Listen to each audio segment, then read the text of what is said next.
आइए आइए 1 2 3 हम श्रोता खातिर मर जाए हमारा कोनो गम नहीं के फिर वही गीत पर मारे के मुर्गी मुझे पता है आइए कि राजा जी के उठावा पहले तू कर रुको थोड़ा कहा था मुर्गी मार के तो करू आटा कहर लखा पूका खिले बड़ी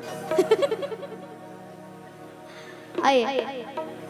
कि राजा जी के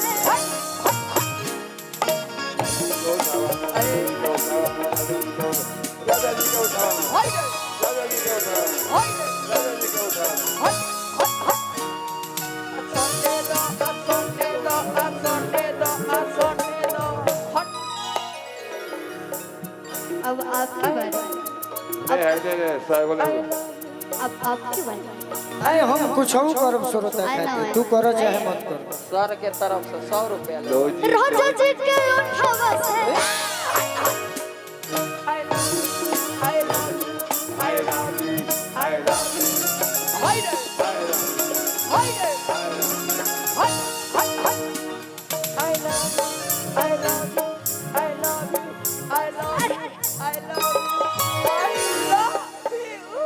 जब बलमा बेदरदी जब बलमा बेदरदी बहरावा तब गुल गुल बिछवाना का होई जब बलमा बेदरदी बहरावा तब गुल गुल बिछवाना का होई जब बलमा बेदरदी बहरावा तब गुल गुल बिछवाना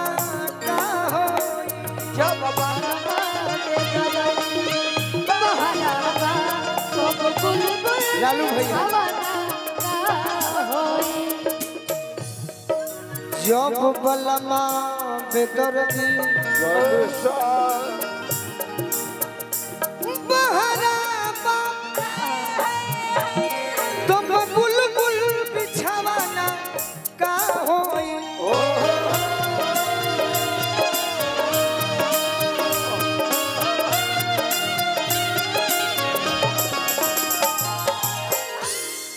जब बहरे उड़न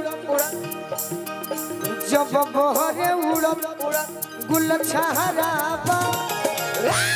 तब फूलल फूलवाना का होई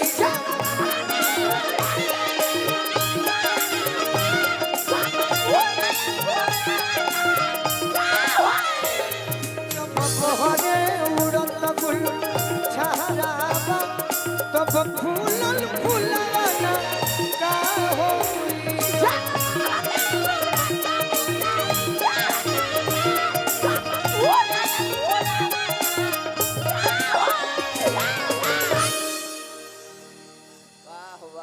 गादा शिवानी कुछ तू एक लाइन गादा ओकरा बाद हां जी फिर हमरा के मौका दे दियो हम सुनाते मौके मौका बा